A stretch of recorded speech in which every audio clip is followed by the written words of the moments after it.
as the live stream starts on Facebook.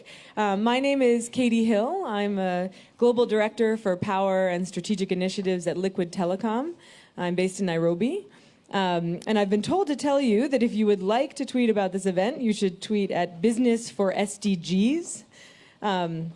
So, to kick things off, I'm going to ask Svein to give his welcoming remarks and to introduce the panel.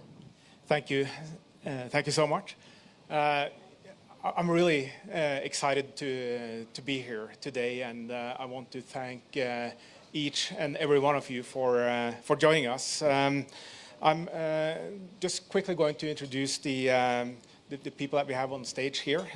My co-host today is Strive Masiyiwa, and I met Strive for the first time in 2015. I was only 1 week into the job at Yara when I met him, and you know this feeling when you meet people and you immediately get this sense that this is someone that you really want to work with, and Strive is such a person, and you know, his merits, they are in a league of their own. He has revolutionized digital communication in Africa, and I'm really excited, and I think it's fantastic that we're now joining forces to think about digital in the context of farming. And in the past 3 years, we've met several times, and we've discussed together how can we lift productivity in agriculture, and the answer to that has been very clear. It's youth. You have to bring youth into agriculture, but then we also need to communicate a message around this, how forward-leaning it can be, how much digital can play a role in agriculture, and it is really an incredible potential. So it's really great to have you on stage here today, Strive. And we're also joined by Rapelang Rabana, the founder and chair of Rekindle Learning, and Ada Osakwe, the founder and CEO of Agrolay. I think you should give all of them a round of applause.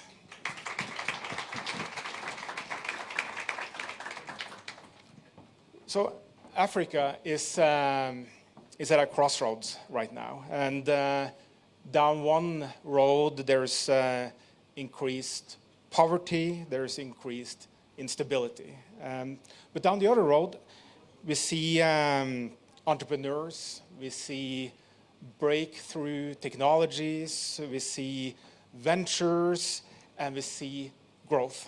And I think we all know which road we want to head in. And what we want to see is a wave of ideas, a wave of talent, a wave of knowledge, and a wave of opportunities. And today we're very pleased to launch Generation Africa, and this is about an opportunity to find a clear vision, to create close collaboration. It's about binding commitments. And Strive, I'd like to hand over to you. Why don't you explain what do you think about, or how should we think about Generation Africa? Well, thank you so much, Svein, and thank you for those kind remarks, and welcome everybody. Plus my 3.62 million followers on Facebook who are receiving it right now, live streaming. So it's about you guys, Africa. You know, when we've discussed this initiative, it's really been about opening up our understanding of agriculture beyond primary production. As my good friend Akin Adeshina used to say, and continues to say when he was at Agra and now he's head of the African Development Bank, was agriculture is an industry. We must treat agriculture as business. And it's not just about the farm, it's the entire food chain. So around our initiative and our thinking is talking about agri-food entrepreneurship. This is really a call to Africa's entrepreneurs. It's not just about the young people that are in the villages, but it's also about Africa's young entrepreneurs. To say, turn your talent and your energy to the greatest opportunity today. This is $1 trillion industry. What greater opportunity is there? Telecoms isn't this big. Mining isn't this big. Agri-food is the greatest opportunity on our doorstep. We are importing $35 billion of food to supplement our demand. That number will go to 135 by 2025. It's an extraordinary waste of our valuable foreign currency resources. We need to direct our resources towards other things. And we need young Africa's entrepreneurs to step forward now. But they will need our help. I'll stop there for now. Thank you. Oh, hello. So we're going to have about 30 minutes for a panel before we break out into the discussions at the table. So Ada, I'd like to start with you. You have a really unique perspective here from being an agri-food entrepreneur, investor, and working in the Nigerian ministry on these issues. What inspired you to go into agri-food entrepreneurship, and what do you think can inspire other young people across the continent? Yeah, thank you, and it's a pleasure to be here. And I just want to commend this Generation Africa initiative. I read the report, and if you haven't, please download it. I believe it's available online. It's spot on in terms of what is required to get our young people activated in this sector. What inspired me to go into this space? I think for me it was just about not talking anymore and just doing. I had worked for a number of years with the African Development Bank in development financing. I moved on to private equity investing, and then worked with Akin Adesina, your friend, at the Federal Ministry of Agriculture in Nigeria, working on policy. And I can tell you in the 4 years, the number of young people who came into my office saying, we're so inspired, you know, Akin Adesina, he's so cool. He's making agriculture cool again. I have a farm, or my father has some land. I want to start farming. And these are folks who had only thought about banking jobs before then. So I was moved. I was moved in a way that I was like, you know, I had done infrastructure finance for so long, then private equity, which is sector agnostic, and suddenly I found a way that this is a sector that not only can you potentially make money by keying into the fact that you could suddenly become a net exporter of food. Instead of importing over $40 billion worth of food on the continent, we can start growing it and sending it out. But it was just a chance for us to also make a difference in a big way. 10 million young people in Africa getting into the workforce, no jobs. Over 60% of them are unemployed. And they all turn to entrepreneurship. Okay, what can I do? I have to feed my family. My mom's at home. I have to do something. But you need to give them a way that it's not just about doing something that's, you know, a job that's full of drudgery and whatever. It's about, you know, having a dignified job. And the talk about making agriculture a business for me was paramount. And so that's really what was the kicker, the light that helped me move into the space. Having had the private equity experience, I would say I also got quite frustrated and disillusioned by the fact that many people were running around raising big multi-million-dollar funds, sometimes billion-dollar funds. And they were, when you ask, why isn't this money going to young people, they'll tell you, well, we can't, they're too small. Yet the majority of the businesses are those small and growing businesses that need $50,000, $100,000, $250,000 to kickstart it. So there was a mismatch. Where are the instruments, those early stage types of financing instruments that you need? Or not just early stage, but tailor-made, that's really being very conscious about where the deal is. So started Agrolay to more or less do that. did 3 deals, a logistics company, another young girl who was doing dried fruits into a branded product. So she was taking it all the way up to the consumer chain. And then decided to roll up my sleeves and actually start a business. And that was the Newly, which is the fruit and vegetable business that we basically buy fruits and veggies from local farmers. We started off with a cold pressed juice product. After a year, we pivoted into not only doing that, but we've rolled out 5 fast casual restaurants. I call them fresh casual. I'm very focused on nutrition and how do we democratize good for you foods by using what we grow locally. So that's the kicker, and that's what I tell young people all the time as I close out on this opening statement, is that it's not about all the money that has gone into production for so many years to increase yields. And in the end, it becomes a vicious cycle of poverty because the farmers have nowhere else to take it to. It's about how do we even if I have to start at the restaurant point of the chain, and understanding that that's a $3.5 trillion market globally, the restaurant industry. Packaged foods is $2.5 trillion. I walk into Whole Foods, Tesco's, Trader Joe's, I pick up a pasta, I don't see made in Nigeria. I don't see made in South Africa. So we need to change that. And that's what gets people excited, young people excited. And we need to tell those stories to get them inspired. Awesome. Yeah, you've maybe inadvertently touched on 2 of the key priorities in the report, one being change the narrative, and the companies that you're investing in and building are doing that, and the other is access to capital. I think one of the other 5 priorities is around resources and how do we equip young entrepreneurs to get into agribusiness. And so Rapelang has been an entrepreneur herself many times over, but your current company, Rekindle, is all about digital learning. So if you think about the tools that you've developed and if you think about this problem, how do we pass on those skills and bring young people up the learning curve? Thanks, Katie, and good afternoon, everyone. It's great to be here. Entrepreneurs are going to need a lot, and I think just being an agri-tech entrepreneur doesn't mean you need anything less than other entrepreneurs are going to require.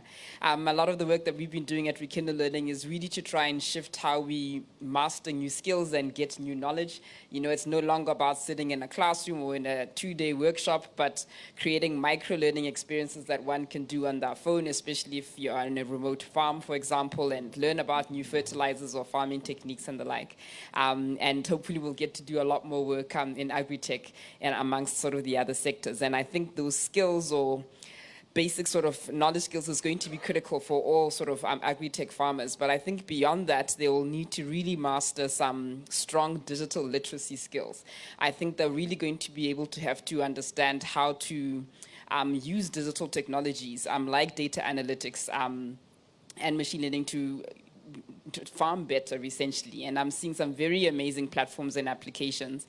One particular one in South Africa called Aerobotics, where they use multispectral cameras on drones to actually take detailed photographs of sort of farms, and then on an application, a farmer would need to be able to read that data that's mapped out there. It's able to identify, where pests are on your farm, able to identify, the level of nutrition, what the expected yield would be based on the canopy size of sort of your crops. And those are digital literacy skills, being able to, access that application, consume that data, and make good decisions for your farm based on that. And being able to identify where you can use what kind of digital technology is going to be crucial for you to be competitive and really cutting edge. And I think imparting some of those skills are going to be crucial, because we do need to speed up our knowledge transfer and the information available to farmers. I think historically our environment has really been struggling because of the lack of, or the paucity of data around farmers, their land, how the crop is going, what happened when, and these digital technologies really give us a lens in real time as to what's really happening, and we need to make sure our farmers sort of get that information.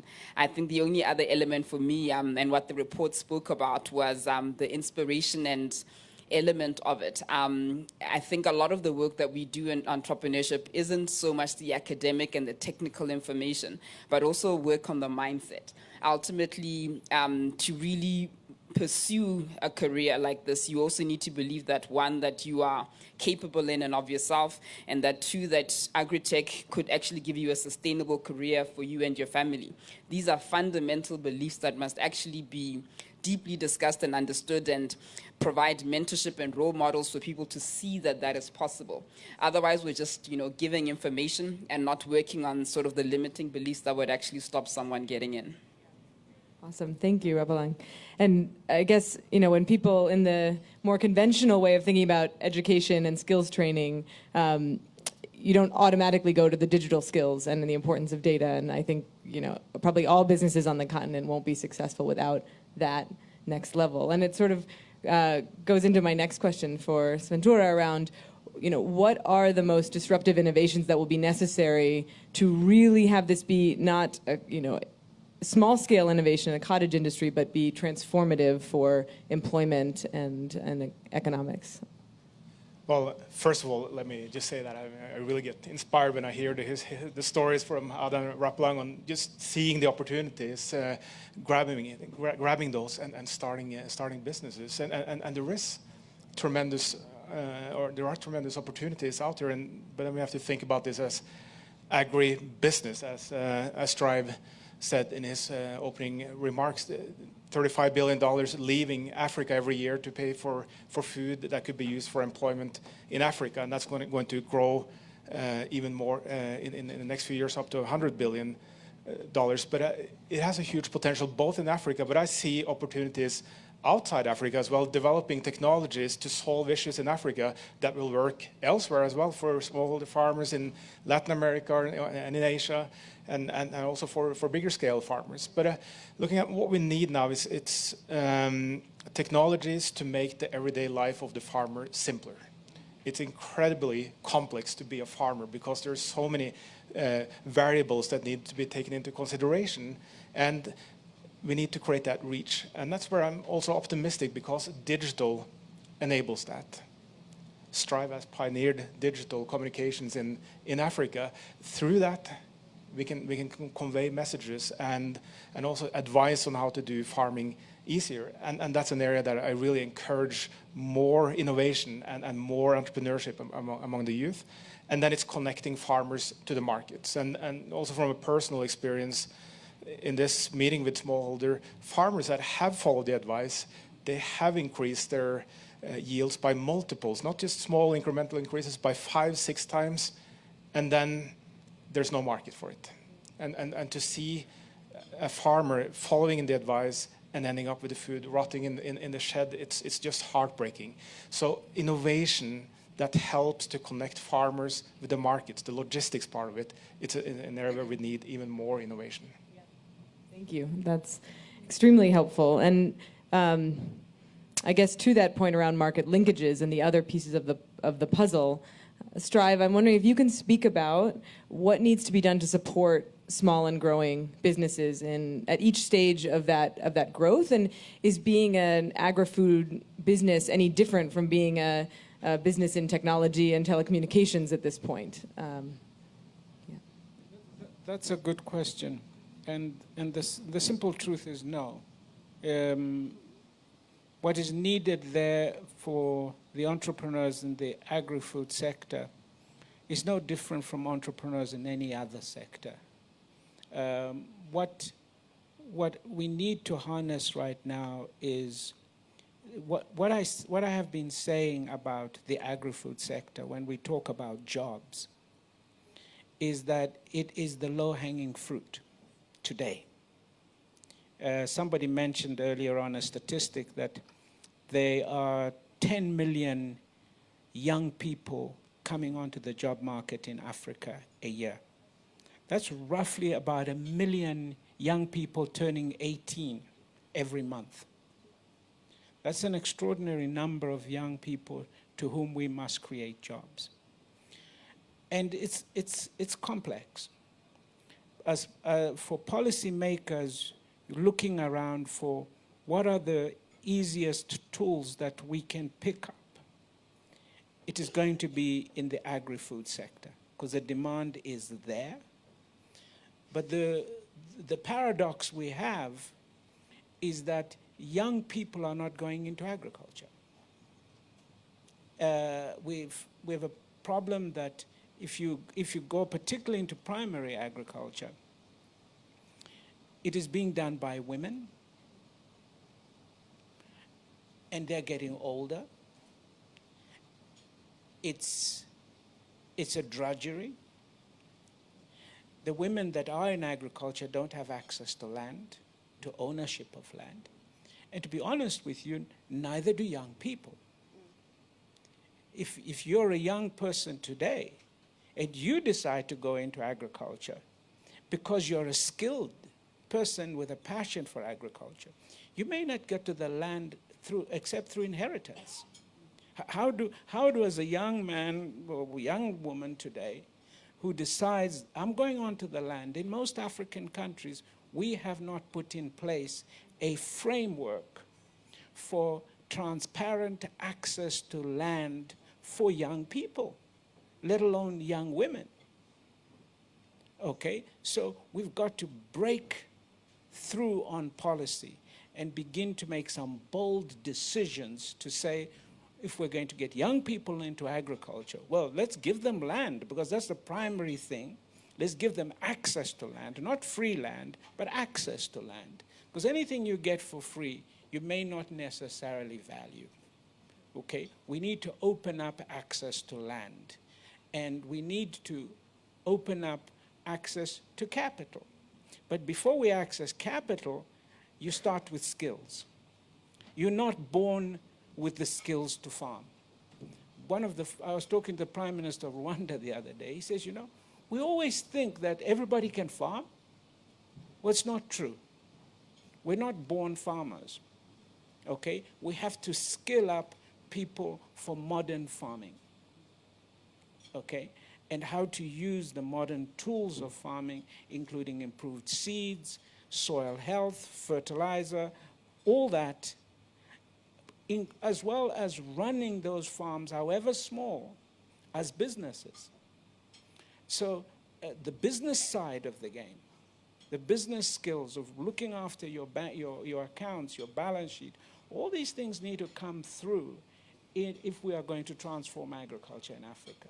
So there's a lot of heavy lifting for governments, for donors, for philanthropists to prepare the way for the African agricultural revolution.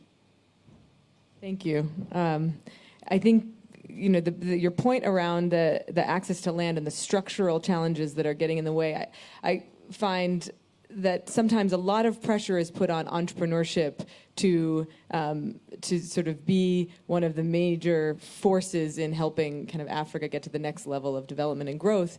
And there are some systemic challenges and roadblocks that make it quite hard for entrepreneurs. And you've talked about one around access to land. I just open it up to all of you around, are there other larger structural pieces that we need to move in order to enable young entrepreneurs in agribusiness or agri-food businesses to really take off? If you've seen other Yes, I'd just like to challenges. say the other side of the land issue, because I heard it from so many of the young people saying, we don't have access to land, how do I start? So one of the reasons why I started on the market end by starting a restaurant was to show that this is agriculture. All over our restaurant, you see, local farms, and telling the story from that standpoint as well, just to let them know that you can start from that end as well, and then it pulls, but it only makes sense if you're buying from the farm. So with my business, which is now 3 years old, people ask me, do you have a farm? I'll say, no, I have land, but I don't have a farm. Oh, really? Because they hear agriculture and they hear food and they know I'm a proponent for that, and they can't understand how I'm a food entrepreneur and I don't have a farm. I say, but I'm buying from the millions of farmers who don't have markets. I have helped transform lives. I'm building contract relationships. I'm increasing their standards. And definitely, as I scale up and as we are scaling up, it becomes imperative to start thinking about how do I backward integrate in a very deliberate way and start making sure I'm now acquiring something, but it makes sense because now I have a funnel. Even if I then go and say I'm going to buy 10 hectares of land to cultivate pineapples because we use that in most of our products, our juices, it makes sense because suddenly I have an outlet for that. And I just want to add something in terms of the big infrastructure because we're talking digital and I love what you guys are doing in the digital infrastructure space. But I tell everyone that it should be, we all need to be thinking tech-enabled in every business we're doing, and you mentioned it, Katie. It has to be tech-enabled. You may see a brick-and-mortar Newly store that has smoothies and wraps, but at the back end, from day one, we've captured data. We've used systems that allow us to know what our customers are buying, who is buying, where are they, the big data analytics you were talking about, so that we can better service them in an urban area that we know is really where many young people are at the same time. So I just think that's a big thing. But very quickly, a challenge on that aspect. My name is not Newly Tech. I'm Newly. So we just closed the seed round last year, and it was difficult. We closed at $1.1 million. But you would think that I had background in private equity. I had done stuff in agriculture, but I know how I had to keep convincing investors. They were like, oh, you have stores. It was tough. You know, she keeps talking about private equity and so forth. She was a civil servant. And I want to speak to the civil servants out there. Did you hear, Ada? It's time for you to quit your job. Okay? Don't moonlight with agriculture. It's too important for you to be moonlighting and doing it during the rainy seasons, okay? If you want to be like Ada, who just raised $1 million US, she was a civil servant in the Ministry of Agriculture in Nigeria. Wow. How about giving her a clap? So, this is a call to all those people, civil servants. Come on, time for you to be entrepreneurs. Quit your job. Nothing's going to happen to you. You're just going to make a little bit of money, okay? You asked about some of the structural challenges that may happen in the agri-tech sector, and one particular one that I encountered trying to improve the ecosystem in South Africa was even where farmers do have access to markets, there came challenges in terms of the quality of produce and proving that they had done certain practices and complying with certain standards, particularly when you want to sort of sell into top-end sort of retail chains and sort of grocery stores and things. And traditionally, this is an opportunity where digital analytics can really play a big role, because the old way of doing it was them, sending someone to a farm to accredit it and paying a fortune every 6 months or quarter to say you're verified, you can supply us. And these things were always linked to strong relationships, and it was a closed network and quite hard to get in to those networks that allow you to sell into sort of top-end retailers, because that's how they had built trust. Now I think using data analytics and being able to, have drones check things in real time, it changes how we need to build trust around what's happened on a physical farm, especially the distances that you would have to cover. So now it gives us a new opportunity to allow emerging farmers to not, have to spend 5 years trying to prove a record that they did this and that, they used X amount of fertilizer. You can now actually have real data that proves that. But it requires, the distribution channels and the retailers to be willing to change how they accredit and qualify farmers and their produce, and to move away from the old network that sort of blocked things before.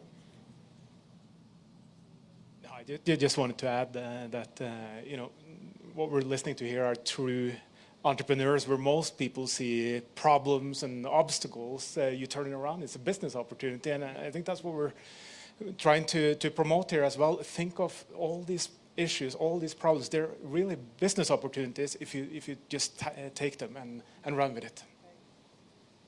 Another question I have for the panel is, the way that entrepreneurship is actually going to make a dent in the unemployment challenge that we're facing is if the companies scale up to a level where they're employing thousands of people. And I'm curious if you have examples of what you've seen in the past few years of companies that are on that path, just as a real example of where we're headed.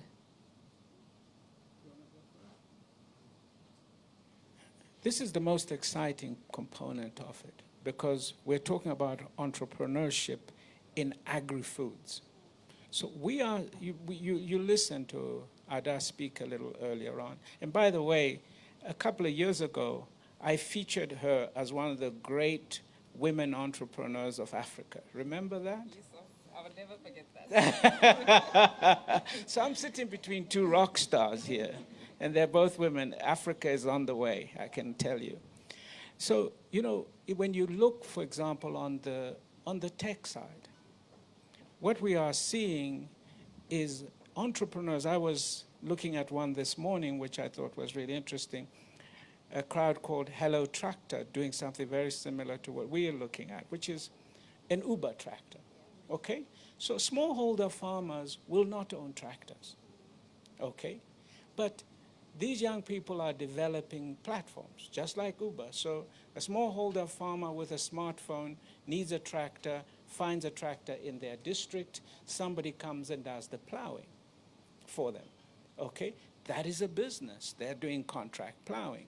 Others are moving into areas around storage, developing storage facilities. Others are coming in and setting up processing factories.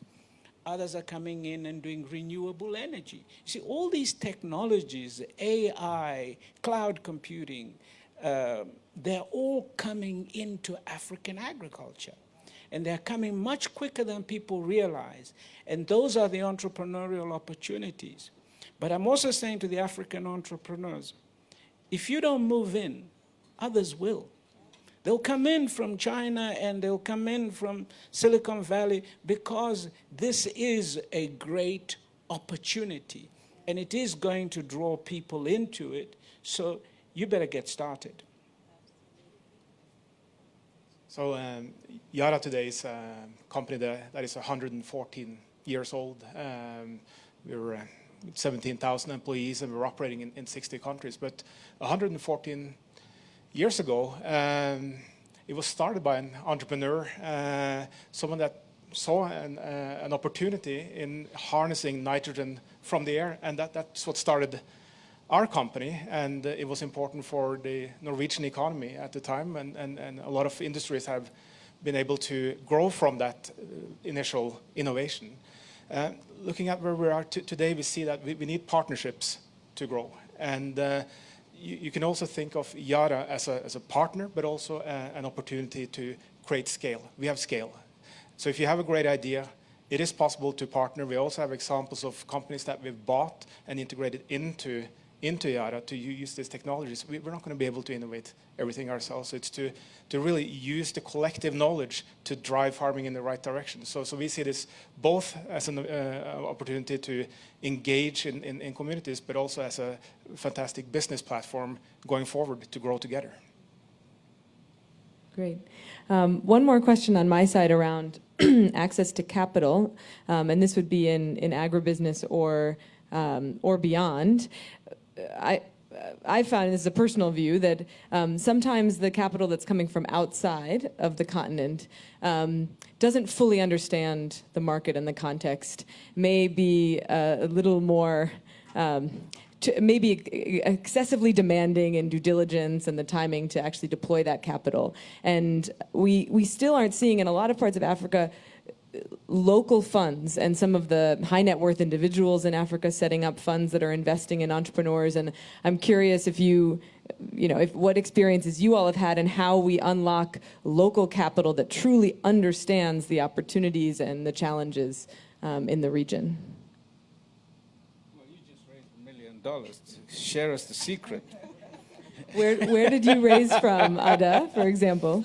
Local. Awesome. Well, that's Nigeria. Local, but you know, it was difficult. But otherwise, when I was with the Ministry of Agriculture, because of that, I helped design a fund that we worked with KfW, the German Development Bank.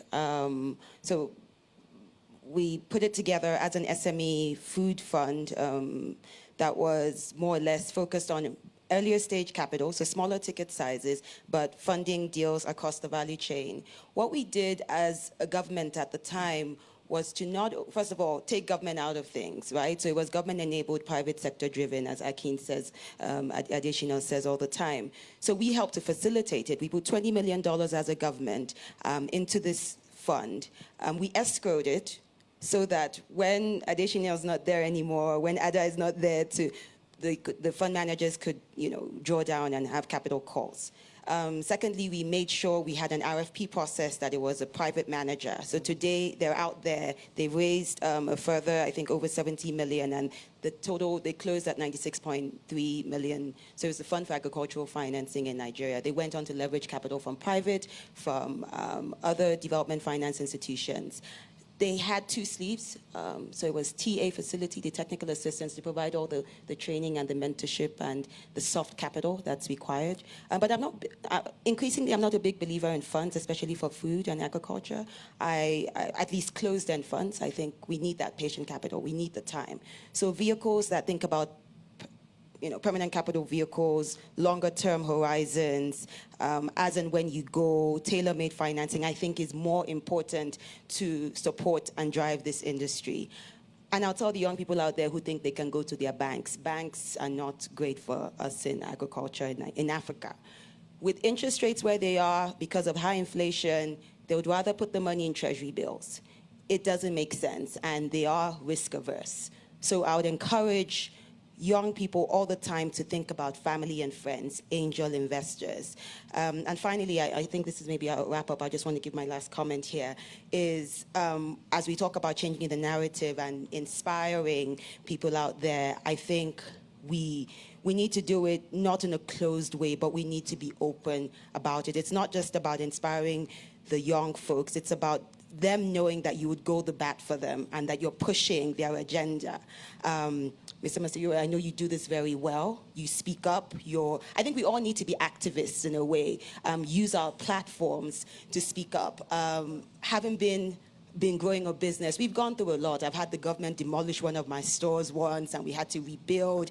I've had, we've gone through the pain and the challenges that people know in Africa we go through. But we speak up, and you use it, and you use the platform we have and the networks we have, and being right here in Davos to challenge and hold our leaders and those responsible accountable. So I think that we all, one way or the other, have to be activists. And your 3.2 million followers, is it 3.2, sir, on 3.62. 3.62, precisely. The majority of them are young people, are youths. Are you not one of my followers? I'm one of your followers. They're like you.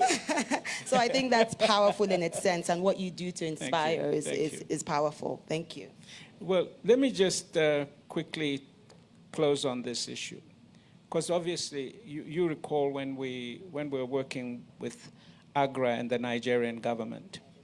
I remember we went and had a meeting with the central bank governors.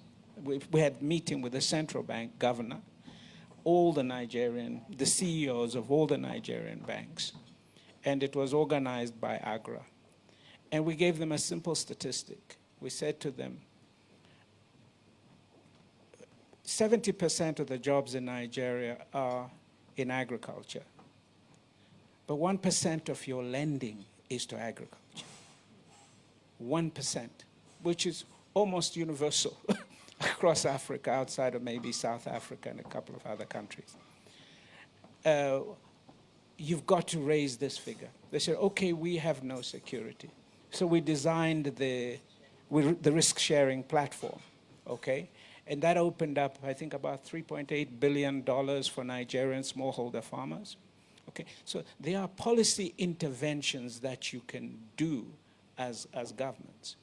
But the cost, so it's not just access, we also have to look at cost. If European agriculture was financed like African agriculture, you'd all be hungry, I can guarantee. The cost of money for African agriculture, it astounds me that they actually manage to fund anything. Okay, so we need to address the cost of the financing, never mind the access. Okay, you say you're not ready to give title deeds, fair enough, then you guarantee the land. You guarantee the loans so that the farmers can access the money. So we've got to do policy intervention. But when we come to the entrepreneurial side, of course we need equity to be available.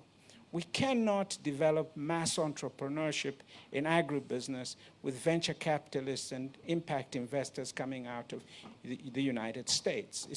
It's not real, it's not sustainable. What we need to do is to develop our own ecosystem of venture capitalists, of angel investors, of private equity funds, which means we need to put a framework that draws our own pools of capital, and they are there.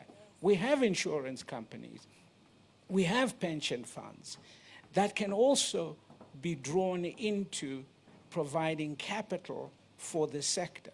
So the ecosystem necessary to drive agribusiness, like any other industry, right up to stock exchanges. Our stock exchanges do not support young entrepreneurs, upcoming companies. They're a place you go to show when you've made it. How about using stock exchanges as a place to raise capital? I thought that's what they're there for. So we've a lot of work to do as Africans to open up this space, but in the meantime, we could use some help. And it's not, in this case, we're not asking for aid. Okay, we're not asking for handouts. We're asking for a hand up. Okay, help us to get this engine going. Okay, we need catalytic investment. You do not need to build a wall in the middle of the Mediterranean Sea. It'll be very expensive, let me tell you. It'll cost you more than Trump's $25 billion. Just give us the money and we'll give it to our young people. Okay? So I know I will get in trouble if we don't wrap up, but I want to hear final thoughts from the two of you. But I want them to also invite me back again, so don't get me fired. In terms of the issue of sort of access to capital, I did spend some time with sort of the agricultural sectors of some banks, and this is why I refer back and I keep pounding on digital technologies, and it really came down to sort of the paucity of data. Ultimately, they were only comfortable to lend money to commercial farmers where it was worth deploying someone to go and analyze and do the face-to-face assessments and the risk assessments and things like that. And without more information as to what the smallholder farmer was doing, it's impossible to sort of provide the financing. And this is the data information loop is actually quite critical, because if the farmer can't provide real-time data in terms of the progress of their yield and their good farming practices, then the retailer or the distributor can't commit to buy. Then the insurance can't commit to provide insurance, and the financier can't commit the capital. And this is why the transparency of data, what is happening on the ground, is so critical to be able to open up those channels to finance and look at de-risk the whole process by providing that data. I think it's time to engage everyone here. So I just wanted to echo what Strive said, that don't think of this as aid. This is a tremendous business opportunity. So let's think about it in that way. Awesome. Okay, thank you, everyone. Thank you, this panel. And we have about 30 minutes. You have a few discussion leaders at your table who will introduce themselves and the topic for discussion over lunch. Ask you to please, co-create, share your experiences, ideas, think big. We won't have a formal readout from every table. There's no homework. So just, keep an open mind as you discuss.